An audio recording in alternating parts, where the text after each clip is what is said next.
بسم اللہ الرحمن الرحیم۔ السلام علیکم ویورز، آج پھر میں آپ کے لیے درود پاک کے فضائل لے کر آئی ہوں۔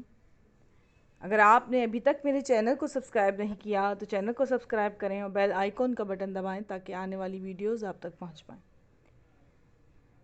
نبی پاک صلی اللہ علیہ وآلہ وسلم جب معراج پر گئے تو نبی پاک صلی اللہ علیہ وآلہ وسلم نے ایک فرشتے کو دیکھا جو عبادت میں مصروف تھا۔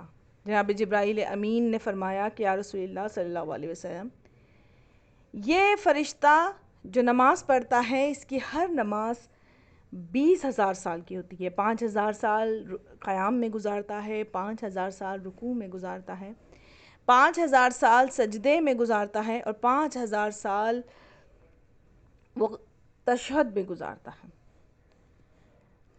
اور اس 20,000 سال کی نماز کا ثواب اللہ تعالیٰ آپ کی امت کو عطا کرتا ہے۔ تو نبی پاک صلی اللہ علیہ وآلہ وسلم نے فرمایا کہ اے جبرائیل امین، میری امت اس کے نماز کے ثواب کی محتاج نہیں ہے، کیونکہ جب میری امت کے کچھ لوگ بیٹھ کر مجھ پر، میری آل پاک پر درود پاک پڑھتے ہیں تو اللہ اس کی 20,000 سال کی عبادت سے زیادہ انہیں اجر و ثواب عطا کرتا ہے۔ سبحان اللہ، یعنی محمد آل محمد پر درود پڑھنا کتنی بہترین عبادت ہے کہ جس کے اجر و ثواب کو کوئی گن نہیں سکتا۔